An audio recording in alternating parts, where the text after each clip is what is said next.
Views expressed on this program are those of the hosts, guests, and callers, and are not necessarily those of this station, its management, or other advertisers.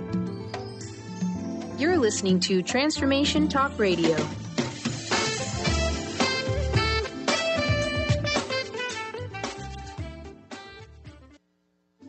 The following audio is via a Skype call.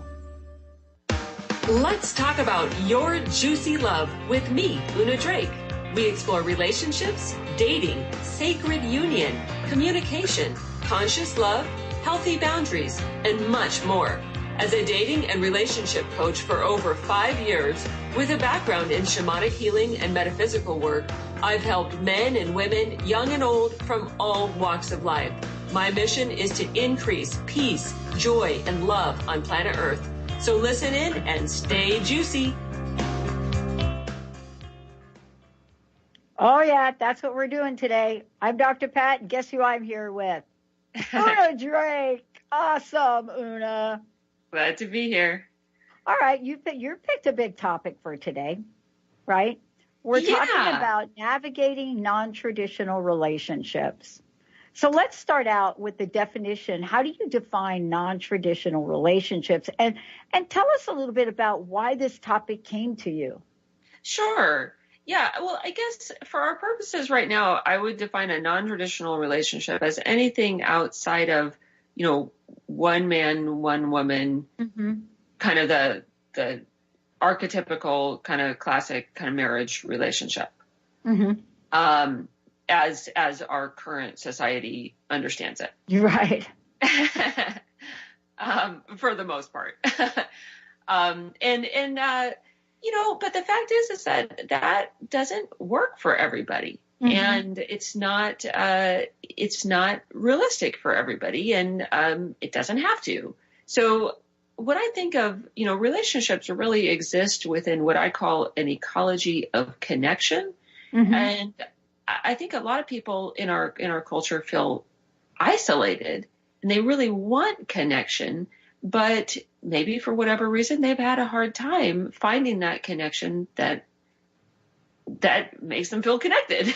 So I think a big part of it is finding a tribe that works for them, finding a tribe that they can really feel like they have a lot in common with, and then finding a relationship model within that tribe or that community that will give them that sense of community and connection that everybody craves. Everybody needs that. There's a book that I was reading. It just came out, and I think it's called, boy, I don't want to mess this up, The Anatomy of Loneliness. And when I hear you talk about tribe, community, I think about how many opportunities there are for that and how little people know how to navigate in those waters. And that's really what you're talking about today, how to navigate. Yeah, absolutely. And I think when a lot of people, maybe, a traditional relationship is not going to work for them or hasn't worked for them, they realize that that's not a path that's really going to give them the fulfillment that they're looking for. Sometimes people give up on trying to find community or find a relationship or relationship model that's going to give them that's going to take them out of feeling isolated. And I think that everybody has a right to feel loved and connected with other human beings in a really, loving, supportive way. And that could look different for different people, So it's a matter of finding that community and connection that's going to work. Well, let's name some of these because you have a list that you put together. Sure. The definition, we know the definition of traditional marriage. And clearly we're talking marriage. A man and a woman goes and gets married. That's right. That. But what are some of the other relationships that people may or may not have heard of that fall into this non-traditional role? Sure. Well, historically, like even in the Bible, there was, a polygamy model was very common, like one man and multiple women. And that's still practiced commonly in quite a few places around the world. But there's also polyandry, which is like one woman and multiple men, which has been historically less common, but it is practiced some places. And there's gay or lesbian relationships. I mean, not uncommon by any means, and thankfully, legal, in the United States finally. Then, you could also say age gap relationships. This is what I just talked about, a couple of weeks ago on my podcast, say like an older woman and a younger man, or it could be, an older man and a younger woman, those are, it could still be one man and one woman, but, or it could be two women or two men, that just have, say, like, a larger age gap than most people consider common or quote normal. Some people feel, I don't know, some people might not consider that as a possibility, but hey, if it works, it works. Then, of course, open relationships. And open relationships is a very broad category. It just means non-monogamous, but ethical non-monogamy covers a lot of ground, everything from like swinging to polyamory, and there can be many, many different kind of flavors of ethical non-monogamy.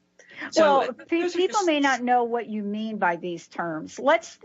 Please, what I think is important is really to describe what we're talking about, because I think we have a lot of terminologies for things, and when we strip away the language, we find that there are a lot of people living this way. Yeah. Oh, so let's strip this away for a little bit, and let's talk about it. There is also a non-traditional relationship. And that is a man and a woman gets married and one or the other cheats on the other and they still call themselves married. I know there's a term for that I'm not going to use, but can you describe what these look like? What the various forms of open relationship look like? Is that what you're asking? Yeah. Okay. Yeah, sure. Well, obviously, I mean, I'm not going to get into cheating because a lot of people do cheat. It's way more common than I think most people realize. But what I want to talk about is open relationships that are open. They're non-monogamous, but done in a above board ethical way. And I'm not the person who came up with the term ethical non-monogamy, but basically just long-term monogamy doesn't work for quite a few people. And so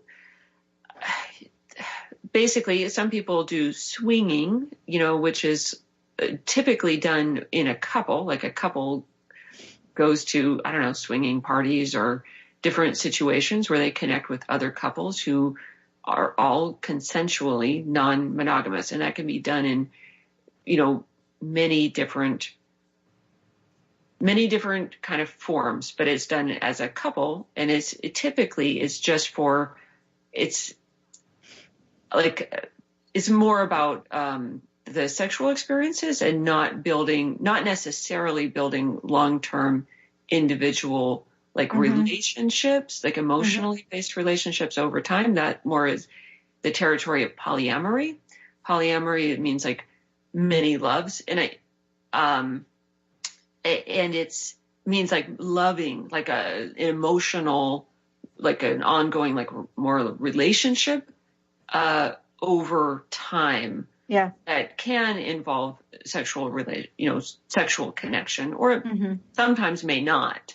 And both partners in a primary relationship may have other partners, or maybe one does with the full, knowledge and support of the other one. In some cases, say one partner might have a medical condition where they just maybe sex is painful for them, or they just don't have a sex drive, or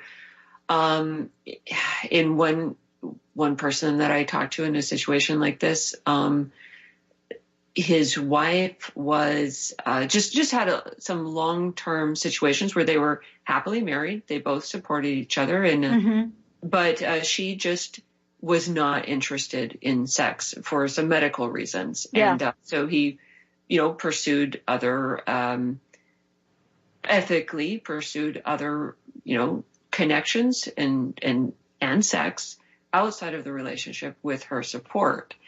In other cases, say one partner has particular kinks or some particular things that they're looking for on a regular basis that their primary partner can't provide or doesn't want to provide. Yeah. It is okay with them seeking that and getting it outside of the relationship within stated parameters. Most people who are polyamorous have particular parameters and agreements around what's okay and what's not okay. Yeah. And a lot of times that's negotiated. It may need to be renegotiated. That's just part of the process. Yeah. I think what I'm really struck by about all of this is that I'm older than you and probably older than a lot of the folks listening. So do you remember back in the day, Una, we just played Diana Ross, I'm Coming Out. I think Benny can also find Love Child. The reason I'm bringing this up is I went from a generation of being grown up and, some family members that came from a very traditional post-war, this is how you do it. And then what happened? Wait a minute. The 60s. And I think about this for a minute because I'm listening to you and I'm thinking about what it was like to be a very early teen person during these times, and then to grow up during these times and be part of the Woodstockers of the world. And I'm thinking to myself, wow, we are repeating that, but we're just not calling it like it is. We almost have this stigmatized assessment of what it means to love. And that's what I want to talk about when we come back. Because this notion of having shame in our lives for loving, it's just a little bit bizarre. Yet I understand that how we behave in these relationships, and that's why you're calling it navigating, because you're the person that helps people navigate, right? I mean, clearly in the 60s, we were just crazy. There's just no other way to talk about it. Now we've learned a lot more on what it means to love and who we affect by our love and how we affect ourselves. When we come back, Una is going to take us through that. This is like a navigating on steroids, because I can't even believe, Una, you're taking this conversation on. It is one of the most important ones we have in the day and age we live in. And one other non-traditional relationship I'm going to mention, we're going to talk about when we come back, the digital ones, the digital relationships. You all out there that are tweeting, that are online, that are doing like all these other like things, relationships, and you're in some of these relationships. We're also talking about you. When we come back, Una's going to take on human needs, relationships that serve those needs. We'll be right back.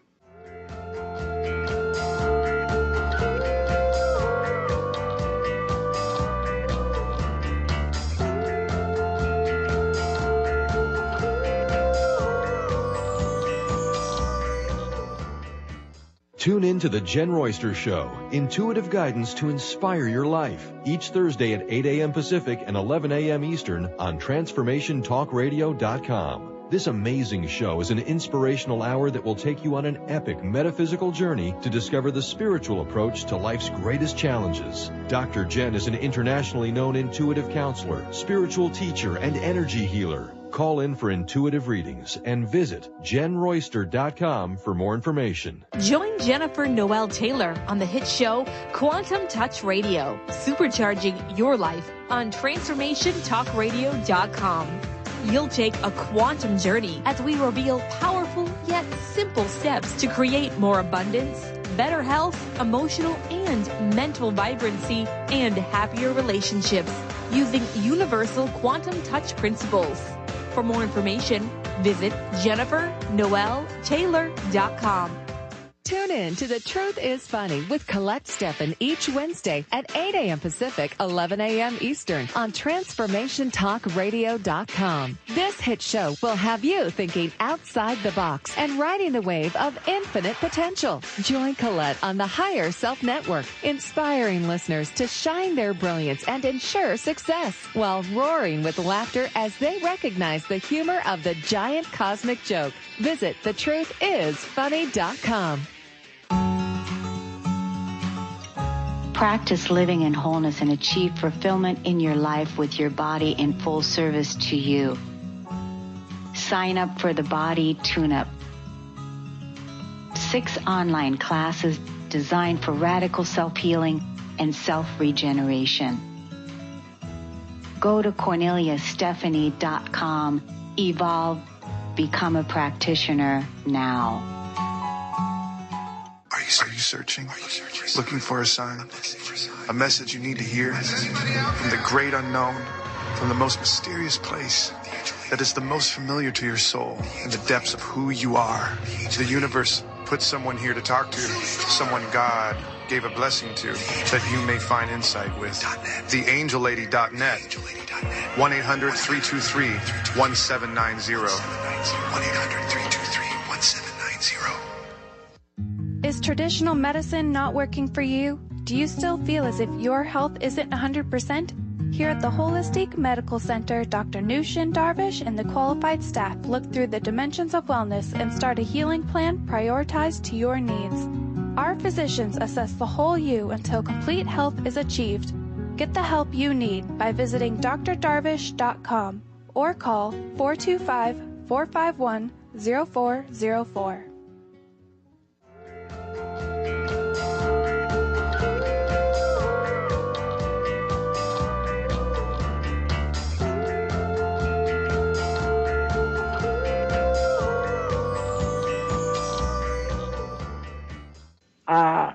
Yeah. I mean, I'm just thinking a little bit about growing up in this generation. I'm Dr. Pat. I'm here with Una Drake. Today we're talking about navigating non-traditional relationships. For those of you out there, you have a question for Una, 1-800-930-2819. 1-800-930-2819. So listen, relationships are not one size fits all. If you've had trouble finding the right match, you may need to look outside the box. That's what Una is talking about today. But going into uncharted territory can bring unseen dangers as well as rich rewards. The unseen dangers that I mentioned before is growing up through a generation of time where not only did we not understand the rules, we didn't want to have any rules, even rules of character. And, you know, I don't talk about that very often, but I would say that that period in time didn't last very long. As a matter of fact, it's like a blur. You know, when you think about talking about the 60s and you talk about, you know, generations of today, they are very familiar with polygamy or polyandry or whatever the terms are.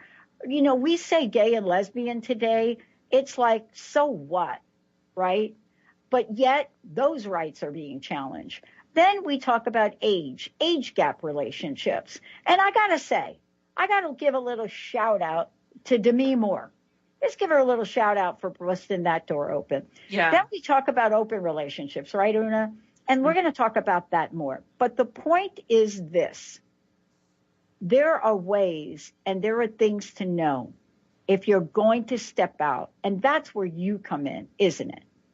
Yeah. I have definitely helped clients through some of these conversations and some of these figuring this stuff out. It's about clarity, frankly. And yeah, you're right. I think a lot of people, the only experience they have around, you know, maybe some of, say, polyamorous relationships or kind of free love relationships comes from maybe the 1960s or 70s. And it's still today. A lot of times these things are not handled very well. It can be very difficult to handle them well. And, you know, I've heard it said that sometimes the free love movement was better for men than for women, you know. And a lot of women were left with, unplanned pregnancies that then, they weren't given the support that they needed to raise the children, or just it can be a lot easier for a man to walk away from that than a woman. Or some people are left with, say, diseases, sexually transmitted diseases or other situations that are not ideal. And certainly, you're going to get less of that with, maybe a traditional person would say, well, that's why we have, one man, one woman, marriage, you stay married until you die, da-da-da-da-da. And certainly, that model works for a lot of people. But if you know that model doesn't work for you, and you want to try out, a non-traditional relationship, because I believe, as I stated before, I believe everyone deserves love and connection, and a traditional relationship is not going to work. It's not going to check those boxes for everybody. And I believe it's, some people, the right fit is a non-traditional relationship. Maybe it is polyamory, for example, or ethical non-monogamy. That it can be navigated, but it has to be navigated with one's eyes open. And you have to acknowledge the dangers. And there has to be, in general, a lot of communication between all the parties involved. Otherwise, you're stepping into a minefield. So, what direction should I be going on this? Well, I think the direction is, to talk about human needs, because that's really, that's where we are. It's like, what are the human needs and the relationships that serve those needs? Because I think what we're talking about is an evolution, so to speak. Some people, Luna, say that it's very different in other countries. My Italian relatives, they have a whole different deal on the conversation about this. My friends in France, they have a whole different conversation on this as well. But I think today we're talking about the United States. So I just want to be clear. And you said earlier that things vary across cultures. So first of all, if you're in Saudi Arabia and you're gay, you will be castrated. So there are a whole lot of things that we can't address in today's show. Yeah. But if we look at the United States, we're looking at changes. We're looking at trends. Some people might say what's happened is there's been a movement to go to a place of not having sex until you're married. And that is supported, as you said, by a community of people that serve those needs. And so, my Christian friends are very clear about that and get enormous support from the Christian community. And we have to look at that and honor that. I mean, people have found their tribes, right? Mm-hmm. They've found their tribes. And I think today, one of the things you're talking about are, what are the human needs, right? Yeah. And based on the human needs, what are the possibilities, right? Right, exactly. Because so let's just talk about what are some human needs. Yeah. Well, basic human needs. Humans need emotional support and connection. We need stability and community, and a lot of times our stability needs are met through stable, functioning communities. Most of us need some physical help and support from time to time. If we get sick, we want someone to take care of us, or to, that we can call on. Sex and physical touch are basic human needs. Also, when someone has a kid, child rearing help is very important. I know that there are heroic single parents who go it alone, so to speak, but almost everybody, takes a village to raise a child. I mean, that's a saying, but in general, it's almost impossible to do it completely on your own, It's nice to have help. And we also have needs for variety. So, we talked about stability and community, but, variety, and that's not just sexual variety, but just, a variation, new things coming into our sphere. That's a pretty basic human need.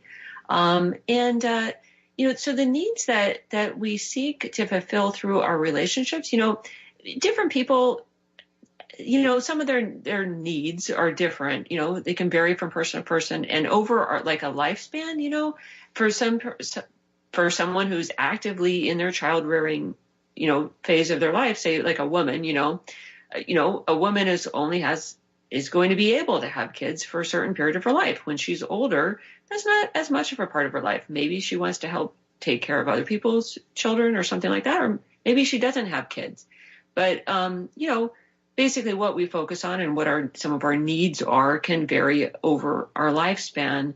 So it's important to understand those needs and understand what we want from our community and from our relationships. And then once we really have a good understanding of what those are, it's much easier to look for them and to ask for what we really need. So, we talked about, a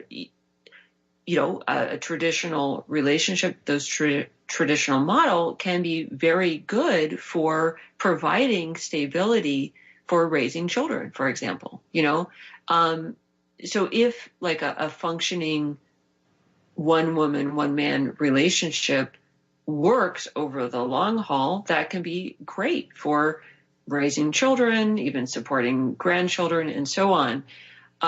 However, I would say that even relying too heavily on a nuclear family like that can be a mistake, because I think it does take a village to raise a child, and a village is more than just a man, a mom and a dad, or two moms or two dads. I think it does require a larger community, a tribe, and because I think it's in our culture, we've made the mistake of looking to a single relationship to provide what used to be provided. Say, like, I'm talking about in some sense an idyllic past, but now we're seeking like a single partner to be our best friend, to be our lover over decades, like our entire lifespan, and to be our support system. Yeah.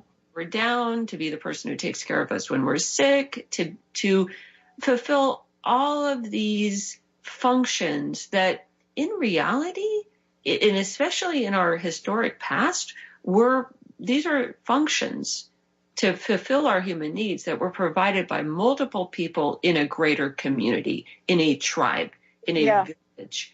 And since we tend to be kind of isolated in many cases in our current culture, in our current world,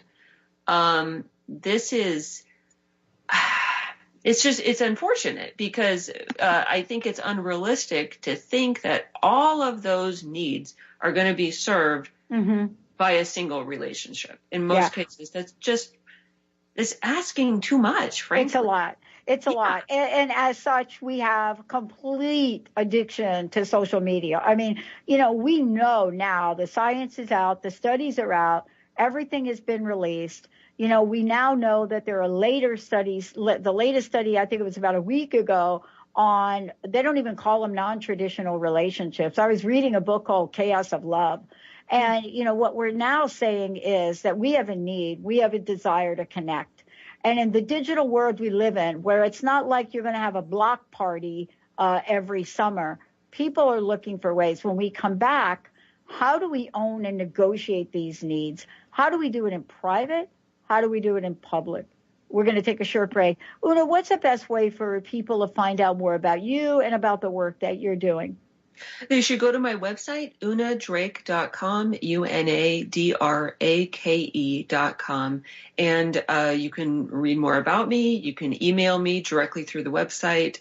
My email, if you don't want to go to my website, is una@unadrake.com. Just go ahead, shoot me a message, get in touch. I'd love to talk with you. We're going to take a short break. When we come back, Una's also going to talk with us about how she uses tarot in the work that she does as well. Let's take a short break, everybody. We'll be right back.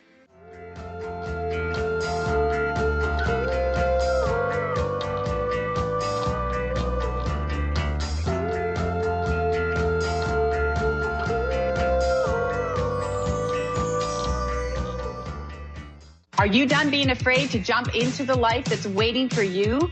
Are you ready for a real shift? I invite you to tune in every Tuesday with me, Tracy L., on the Tracy L. Clark Show, where we will teach you how to live your extraordinary life. At 8 a.m. Pacific on Transformation Talk Radio, where I will provide the tools and the steps needed to help you transcend perceived limitations and move forward with an extraordinary life. For more information, visit me at tracylclark.com. Golden Otter Divinations Radio, where the metaphysical meets the mainstream with Autumn Seibel. Tune in the first Friday every month at 9 a.m. Pacific as Autumn, educator, health coach, and medium, explores metaphysical and mainstream strategies on how to elevate your level of conscious living. Draw in the abundance that is yours by divine right. For more information about working with Autumn, visit goldenotter.us. That's golden like the precious metal and otter like the precious animal.us. Tune in to E3 Influence Radio. Own your impact. Master your world. In this new hit show, Sarah Luce, empowerment coach and spiritual mentor, teaches us how to achieve our greatest potential to positively affect everything and everyone. The time is now to enlighten our minds, empower our hearts, and take energized action to raise the consciousness of our planet. Sarah shows us how with simple, easy-to-implement steps. To find out more about Sarah Luce and her E3 Influence program, visit sarahluce.com. What is holding you back from living the life you are meant to live? Why is it vital to believe in something bigger than yourself? Are you in physical or emotional pain? Tune in monthly to Vibrant Purposeful Living. Awaken the vibrant life within you with Lou Paradise and Dr. Pat on TransformationTalkRadio.com. Lou's passion is to help everyone experience positive solutions for life.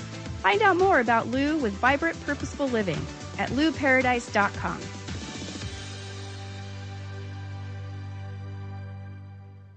Knowledge Book Radio with Marge Potasic has a special gift for everyone out there.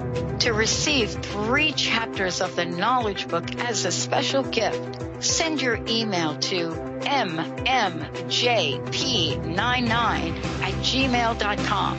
That's M as in Mary, JP99@gmail.com now to receive this fabulous, fabulous gift of the Knowledge Book. Do you believe you are meant to live with more joy, but you're just not sure how to get it? What does the phrase, "give me the joy," make you feel?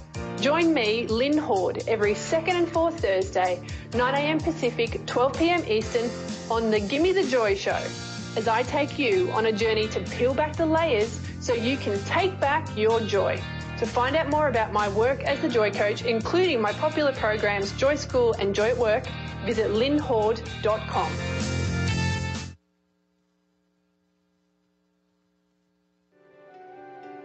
Hi, I'm Barbara Scheidegger, clinical hypnotherapist and founder of Swiss Hypnotherapy. And this is a tip with purpose. So here it is. You tell yourself again, I cannot lose weight. Let's reverse that. Tell yourself, I'm going to dump my weight. My weight is melting while I'm eating these things, the good things. And feel and see yourself shrinking, getting smaller and smaller. Enjoy the food you're eating. And when you put the food in your mouth, taste it, savor it. How do you feel? And swallow it slowly, comfortably and easy. And tell yourself, this is good for me. I am dumping my weight or I'm melting my pounds. Tell yourself, yes, I can. Positive action can only bring positive results.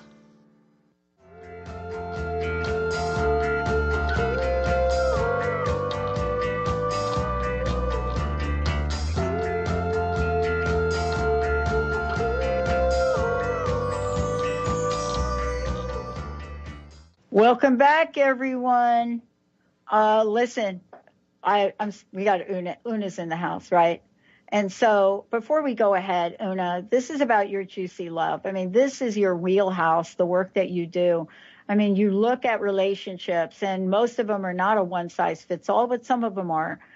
Please let folks know again how to find out more about you. And the question also, too, is you use various modalities to work with people. One of them is Tarot. So please tell us about that.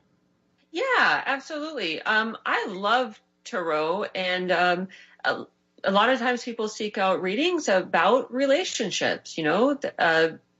Sometimes getting a reading can offer insight and just a little bit of advice on anything in your life, really. But it can be particularly good for navigating relationships, especially if you're just not sure where things stand, or if you want to know, say, like, what direction you should go in, or if a particular thing that you're thinking of would be a fruitful direction to go to find a relationship that is going to work for you, or to find the relationship that you're looking for.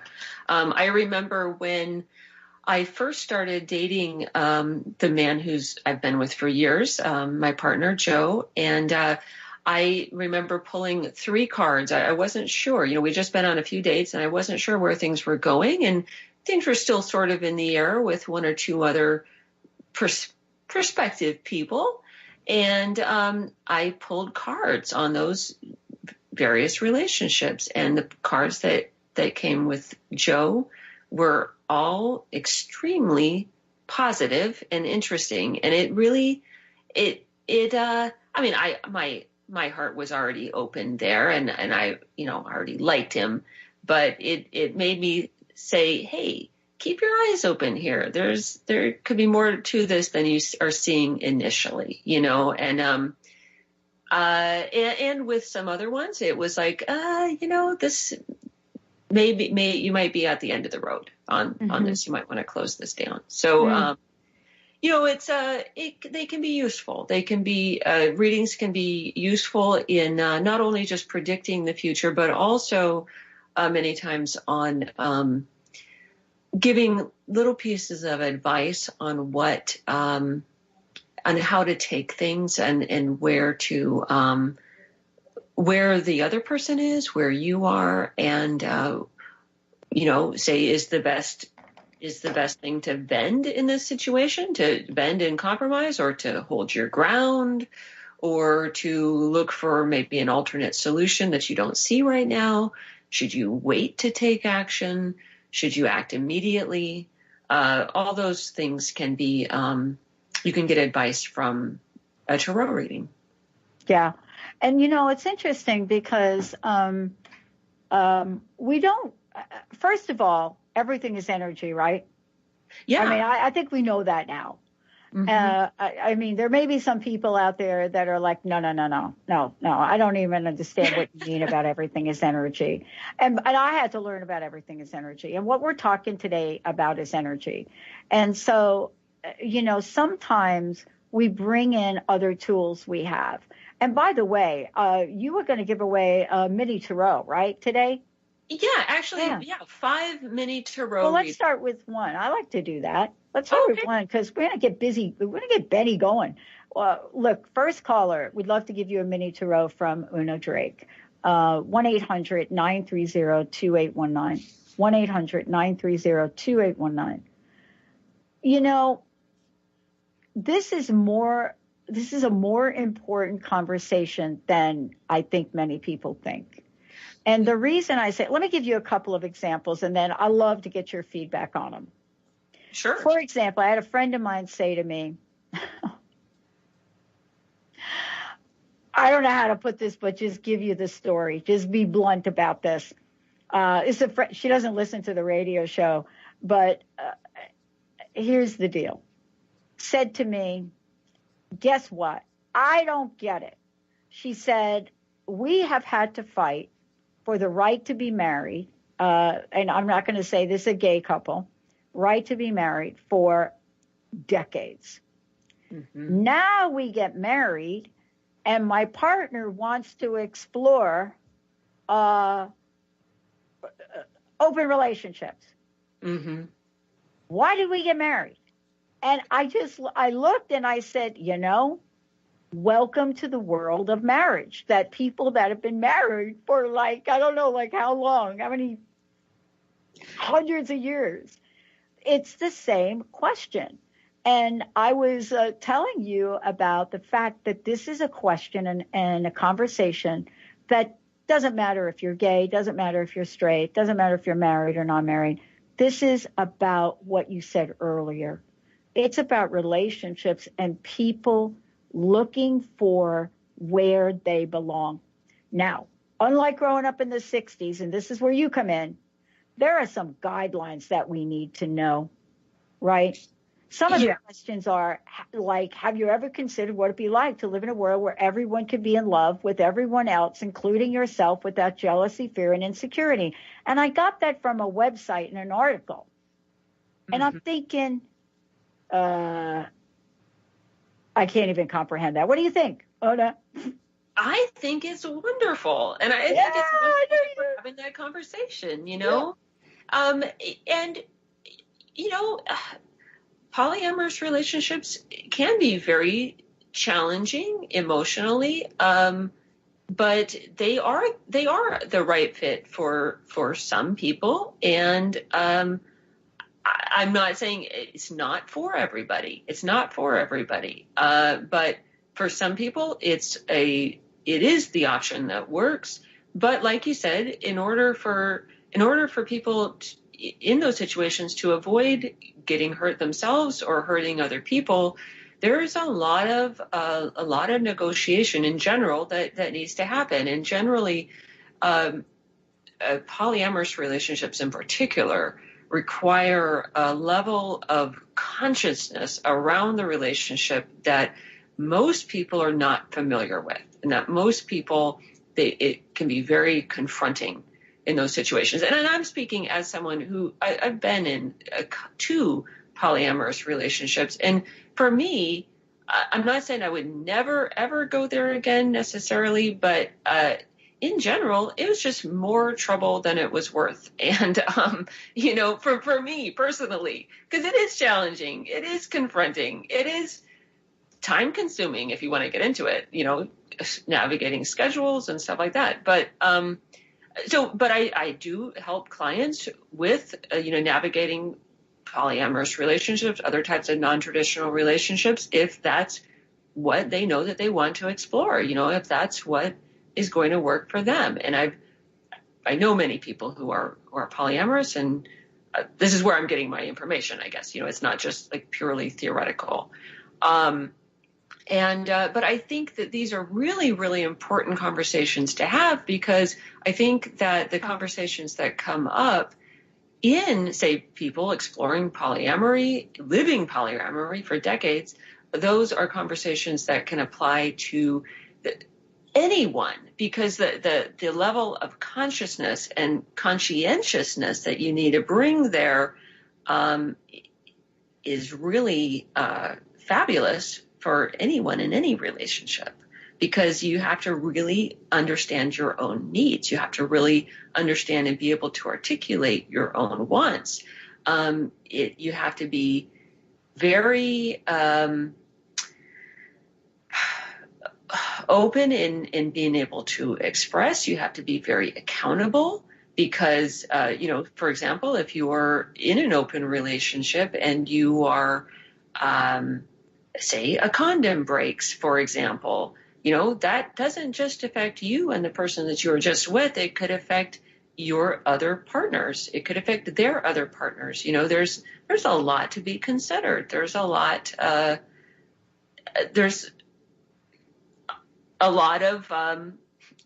negotiation, for example. Does that make sense? Do you understand what I'm saying? Oh, yeah. I mean, I think that what we're talking about is indirect contrast to what I explained about the 60s.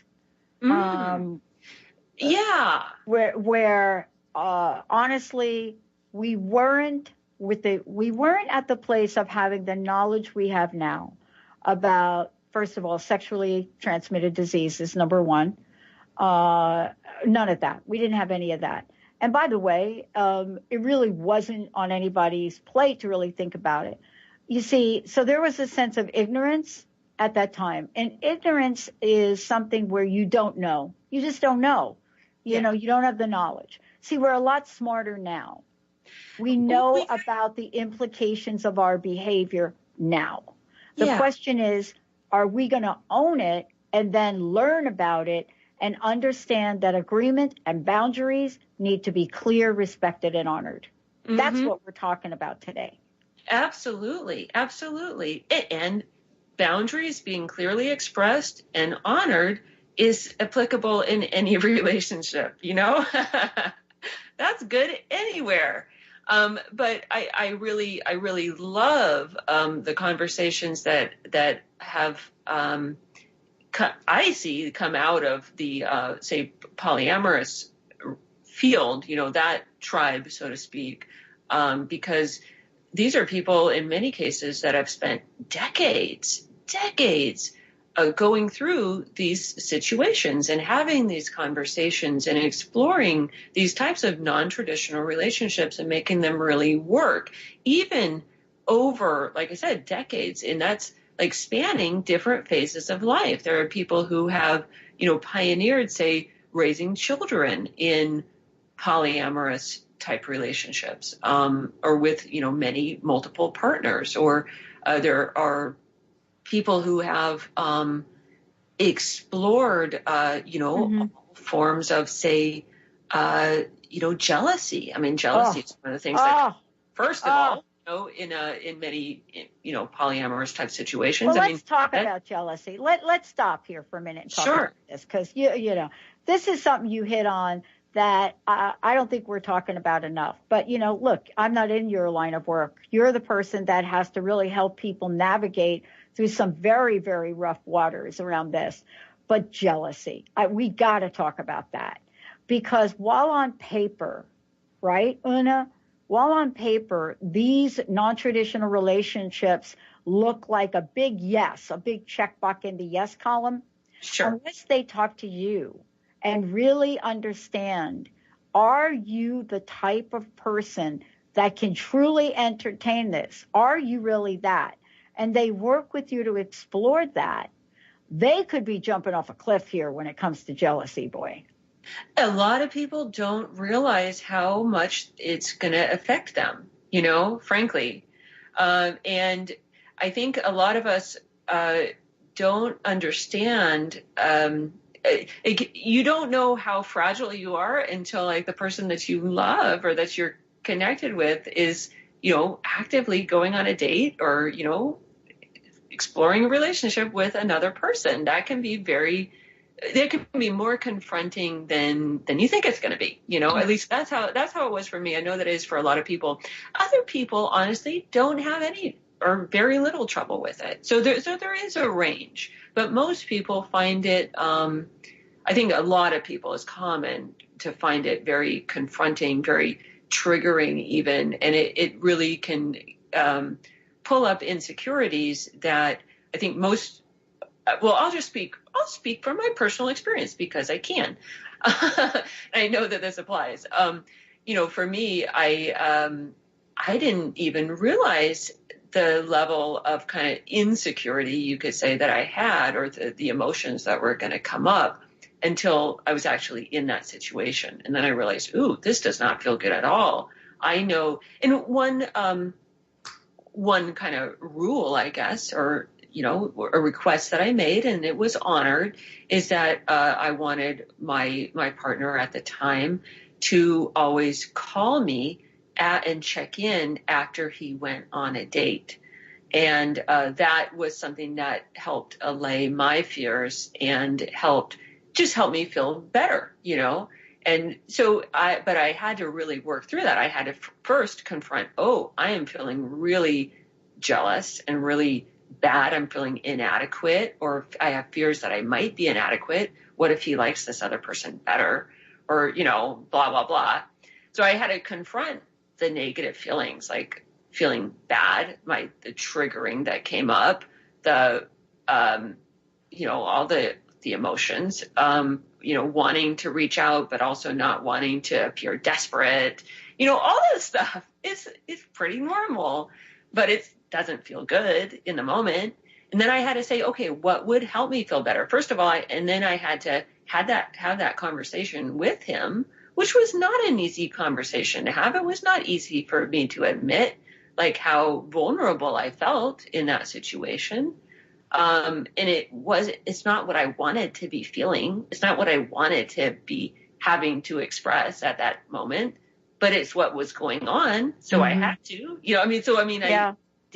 I had the courage to step forward and do it. I guess I didn't have to, but it would have just created more drama if I hadn't, So then I had to make the request, I think what would help me feel better is if you called me directly afterwards so that we could reconnect and I could be assured that, we were still on good ground, and it sounds simple in retrospect, but it was a process. It was a process to go there. And there were some emotional challenges, in that process. And I think, and that's just like one little instance, you can think that this could be multiplied by almost an infinity of permutations in how things like this come across. But it requires a deep, deep, deep degree of honesty, honesty, and being willing to be vulnerable and honest with other people. And that's absolutely that most people in most relationships never really have to face to that level. Yeah. One of the things I love about what you're sharing, and thank you so much for doing that, is that clarity is important. And one of the doorways to clarity is communication. And, I've often, worked with couples that, first of all, they're extremely difficult situation communicating about who pays the rent. And so if you don't have some sort of relationship in your couple experience where you know how to communicate well, then you're not going to be able to check that box off as you explore something like this, right? And so, look, poly isn't for everyone, and it is for some. For some, it's the only way to go. Yeah. And so we know that. But what we're talking about is consent of all involved, and, the consent of all involved, which really has to guarantee personal empowerment. It's got to be that self-care and then also connection with others. So clearly, if you're going to embark on something like that, what we're talking about is for people to call you, get educated, get informed, and learn how to navigate.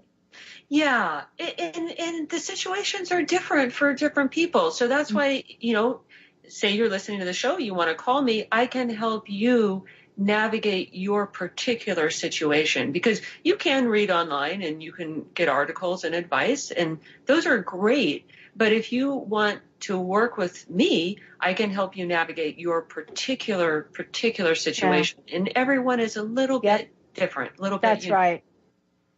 Yeah. Yeah. Everybody is different. And most importantly, this is your area of expertise. Una, thank you for today. Please let folks know how they can find out more about you, what they can schedule time to do with you, all of the above, please. Yeah, you can reach me you can go to my website, unadrake.com, UNADRAKE.com. You can email me through the site or directly at una@unadrake.com. I'm available for relationship coaching, and I specialize in dating coaching, but I can help with all aspects of relationships.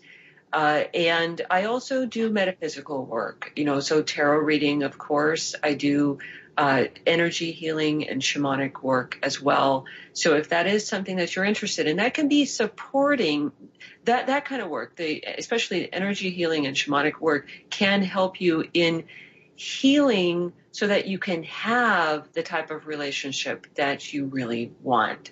A lot of times we carry wounds from the past that can get in the way of us being able to express our truth or to be vulnerable with a partner. And a lot of times we need healing. I know I've needed healing in my life to have the kind of relationship that I have today. It is a process, and it's okay to ask for help. And I'm here if you want to do that. I love it. Una Drake, everybody. And remember, you can find lots more information about her on her website. Also, reach out to her, have a consultation, right, Una? People can call you for a consultation. Oh, yeah, absolutely. Yeah, email me if you want a free consultation. Mm-hmm. Yeah, all of the above, everyone. Thank you so much for this, because this is not one of those conversations or topic where we have straight lines. You know, everything is very clear. You go from point A to point B, and that's why anybody that's even thinking of entertaining any kind of poly relationship needs to have a conversation with you to discover what the C's look like. Thank you, Una. Thank you for today. Thank you, Dr. Pat.